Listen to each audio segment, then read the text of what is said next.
Olá, boa tarde, seja bem-vinda e bem-vindo. Está no ar mais uma redação Hit Tarde. Espero que esteja tudo bem com você e vamos juntos conferir o que é notícia no Brasil e no mundo. Eu começo falando da Polícia Federal, que apontou que quase metade dos golpes financeiros no Brasil são feitos por inteligência artificial. E o uso dessa ferramenta de deepfakes, por exemplo, cresceu quase 10 vezes, o que coloca o país na liderança desse tipo de crime na América Latina. De acordo com a Polícia Federal, o Brasil já é um dos maiores produtores de programas criados para roubar dados bancários de clientes. A inteligência artificial se tornou a forma mais barata e mais fácil de aplicar golpes em larga escala. Nas deepfakes de vídeo e imagem, por exemplo, criminosos criam conteúdos com figuras públicas, influenciadores ou até pessoas comuns, para endossar produtos falsos e solicitar doações, e muitas vezes vinculadas a prêmios inexistentes.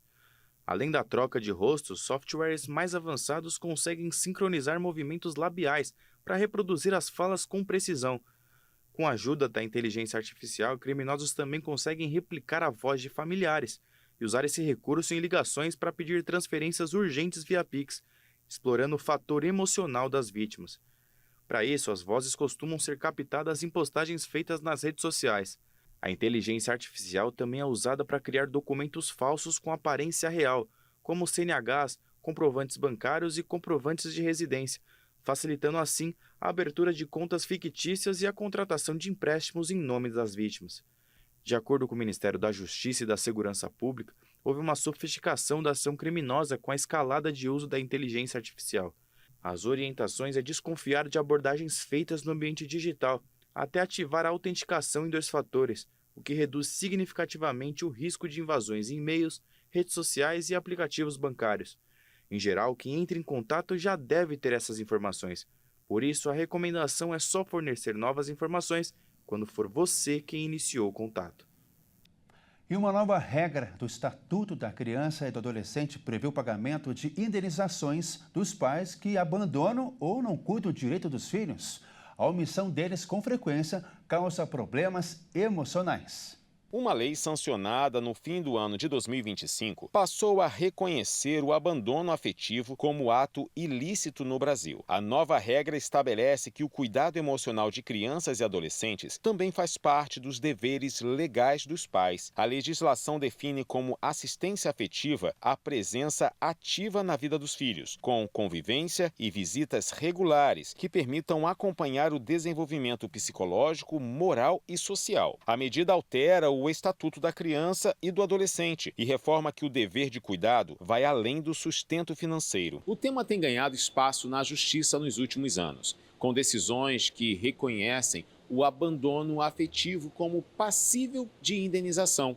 A nova lei busca dar mais clareza a esse entendimento, criando parâmetros mais objetivos para a análise dos casos. Ainda assim, especialistas destacam que a norma não obriga a existência de afeto, mas a responsabilidade de presença e acompanhamento na vida dos filhos.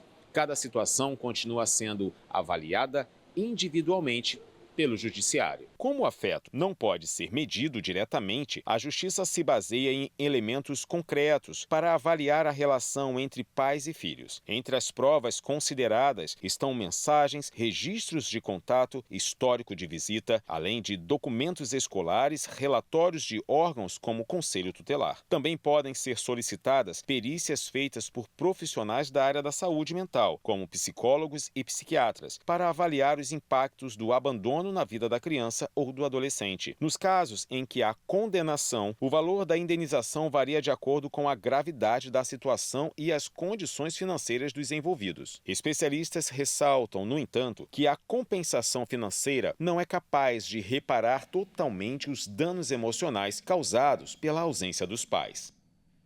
E quase metade das creches do Brasil tem mais crianças do que professores. Mesmo assim, 16% das cidades estão longe da meta de todas as crianças de 4 a 5 anos na pré-escola. A cada levantamento divulgado sobre a educação no Brasil, surgem números provando que muita coisa tem que mudar. Quase metade das creches no Brasil funciona hoje com um número de crianças por professor acima do considerado adequado, segundo dados do Censo Escolar de 2025. O problema afeta diretamente a qualidade da educação infantil e acende um alerta entre os especialistas, que apontam riscos ao desenvolvimento das crianças, já que a atenção individual fica comprometida em uma fase decisiva da formação. Apesar do avanço no acesso, o país ainda não atingiu a meta de matricular metade das crianças de 0 a 3 anos em creches. Atualmente, pouco mais de 40% dessa faixa etária está atendida, o que mostra que o Brasil ainda está distante do objetivo previsto no Plano Nacional de Educação e revela dificuldades históricas na ampliação da oferta. Além da quantidade de vagas, a qualidade também preocupa. Apenas 54% das creches respeitam a proporção considerada adequada de alunos por professor, que varia conforme a idade das crianças. Na média nacional, são cerca de 9 alunos por educador,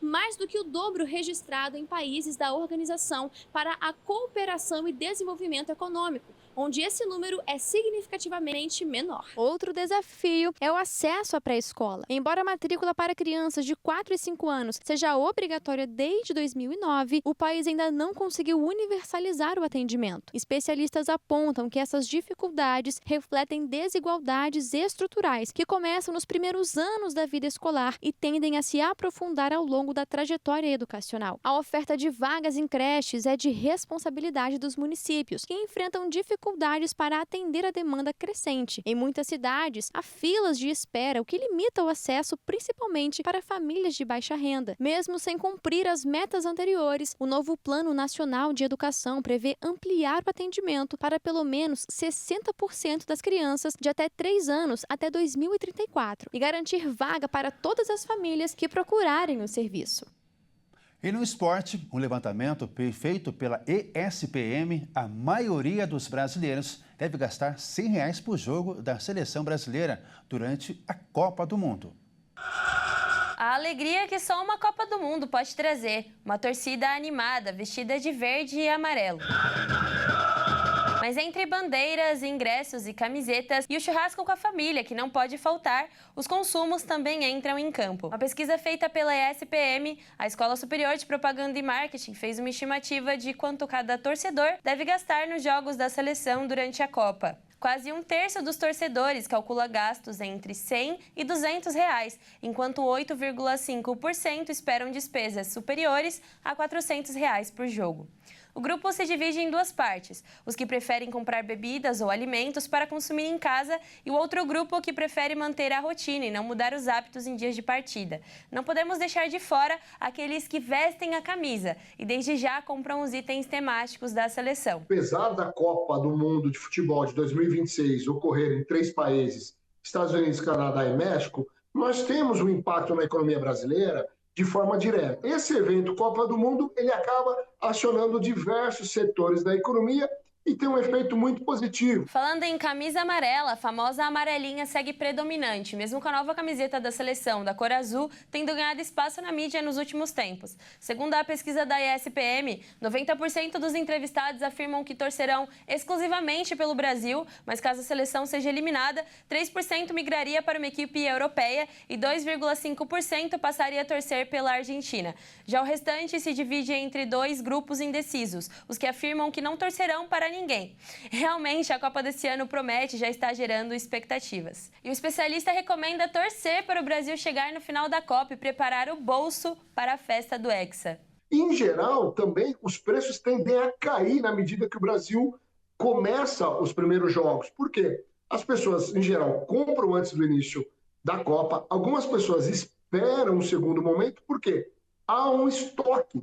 Quando esse estoque ele acaba sendo muito alto, os preços tendem a cair a partir do segundo jogo. Então, a demanda por confecções, camisas, bonés, shorts, agasalhos, tende a cair no segundo jogo em diante, mesmo que o Brasil vá avançando de fases, e também vai tendo uma queda do preço, porque os produtores, as indústrias precisam desovar o que foi produzido, porque senão só daqui 4 anos. E não perca, no próximo bloco, atletas profissionais e amadores têm usado a inteligência artificial para montar treinos. E São Paulo foi apontada como a cidade mais feliz da América Latina. É daqui a pouco no Redação Hit Tarde.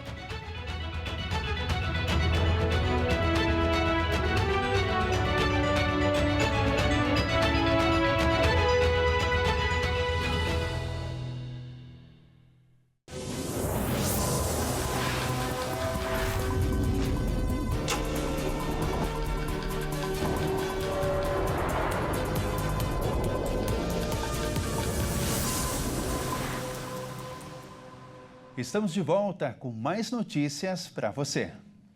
E pesquisadores e ambientalistas se mobilizam para pedir a ampliação da área protegida de Abrolhos, um dos maiores parques marinhos do Brasil. A região que fica do extremo sul do estado da Bahia é um ponto de reprodução das baleias jubartes. De acordo com os defensores da ampliação, o objetivo é para garantir a sobrevivência dessas e de outras espécies ameaçadas que ambientalistas Instituto Chico Mendes de Conservação da Biodiversidade, vinculado ao Ministério do Meio Ambiente e lideranças locais, estão se mobilizando para ampliar a proteção ambiental na região. O parcel fica entre os limites do Parque Nacional Marinho de Abrolhos, área de proteção integral, e da Reserva Extrativista do Caçurubá, espaço também protegido, mas onde a comunidade local pode fazer o uso sustentável dos recursos naturais. A região integra o Banco dos Abrolhos, que se estende por 46 mil quilômetros quadrados na costa brasileira e abriga os maiores e mais ricos recifes de coral do Atlântico Sul. No parcel das paredes, porém, há poucos peixes, resultado de anos de pescas por frotas que vêm de outras áreas. Daí a surpresa de encontrar corais tão preservados por ali. Um estudo recente mostrou que o coral de fogo, nome popular da Millepora alcicornis, já colapsou em Abrolhos e está perto de desaparecer. Dentro dos limites do Parque Nacional, o cenário submarino é ainda mais exuberante. O mar calmo e cristalino abriga dezenas de espécies de peixes, numa infinidade de cores: robalo, agulhinha, frade, pargo, cirurgião, além do budião azul, símbolo da região e ameaçado de extinção pela sobrepesca. O local é a casa de tubarões lixa e imensas arraias-prego e serve de restaurante para diferentes espécies de tartarugas, sem falar dos camarões, lulas, mexilhões e todos os outros invertebrados que se abrigam nos corais. As águas quentes da região também atraem baleias jubartes, que brigam da Antártida para Abrolhos para se reproduzir e ter os filhotes. O trâmite de ampliação das áreas protegidas ainda será longo. Entre as etapas estão a definição com as comunidades, o novo desenho das unidades, audiências públicas, a oficialização da proposta pelo ICMBio e o Ministério do Meio Ambiente, em caso da aprovação da comunidade do governo baiano, e, por fim, a sanção do presidente da República. A inteligência artificial está cada vez mais presente na rotina dos brasileiros, inclusive na hora de praticar exercícios. Ferramentas como o ChatGPT e Gemini estão sendo usadas para montar treinos, mas especialistas alertam para os riscos e limitações desse tipo de orientação. Cada vez mais presente na rotina, a inteligência artificial passou a ser usada também na hora de treinar. Atletas e amadores estão recorrendo a ferramentas como o ChatGPT e o Gemini para montar planos de exercícios e alcançar metas de desempenho. Em alguns casos, esses treinos são combinados com dados de aplicativos, como o Strava, que registra atividades e ajuda a personalizar os resultados. A partir do histórico do usuário, é possível ajustar cargas, distâncias e intensidades dos treinos. Segundo reportagens, a inteligência artificial consegue criar rotinas completas para diferentes perfis. Os treinos incluem divisão de grupos musculares, sugestões de exercícios e tempos de descansos e até orientações sobre progressão de carga. Em alguns casos, os usuários também pedem planos voltados para o emagrecimento, ganho de massa muscular e preparação para provas esportivas. Mas especialistas alertam que, apesar da praticidade, essas ferramentas têm limitações. Os treinos gerados podem ser genéricos e nem sempre levam em conta fatores importantes, como lesões pré-existentes, nível real de condicionamento físico e condições de saúde. Outro ponto de atenção é que a inteligência artificial não consegue avaliar a execução dos exercícios. Sem acompanhamento profissional, há risco de erros na prática, o que pode levar a lesões ou comprometer os resultados. Profissionais de educação física destacam que a tecnologia pode ser uma ferramenta complementar, mas não substitui o trabalho de um especialista. O acompanhamento humano permite ajustes individuais, correção de postura e evolução segura ao longo do tempo. Mesmo assim, o uso da inteligência artificial segue em expansão. A facilidade de acesso e a rapidez na geração de treinos têm atraído cada vez mais pessoas. A tendência é que essas ferramentas se tornem cada vez mais precisas, mas ainda exigem uso consciente e crítico por parte dos usuários.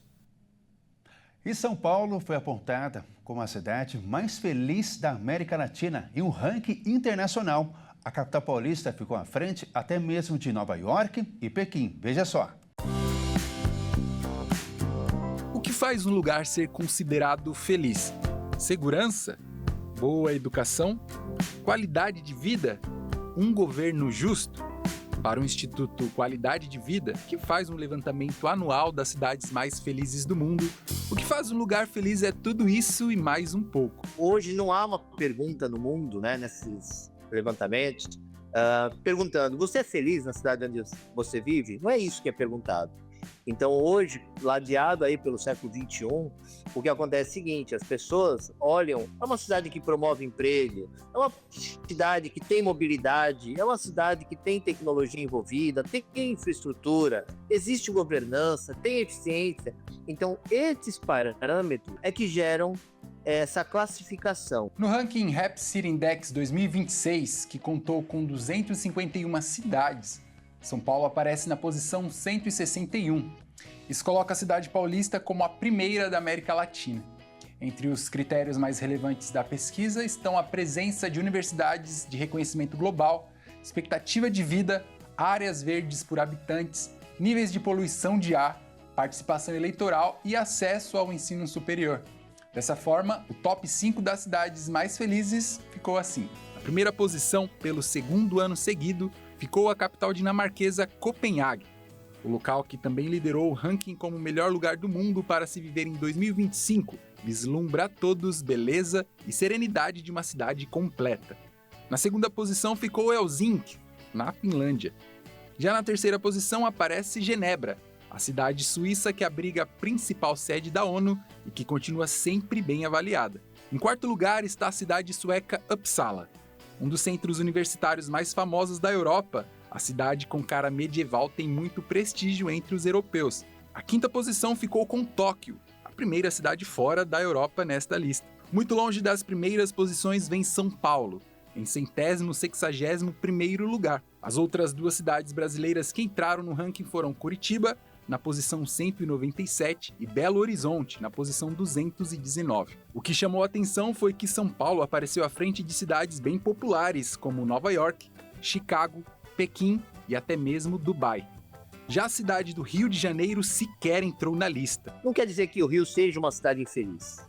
Não é por aí. É uma questão de infraestrutura urbana e governança. Então, São Paulo foi premiada por eficiência sistêmica. O Rio, muitas vezes, é penalizado por falta de ter uma dificuldade histórica em converter potência simbólica em robustez institucional. Os desafios que cercam o brasileiro, de fato, são muitos. Mas uma coisa é certa, a alegria, com certeza, faz seu lar no nosso país.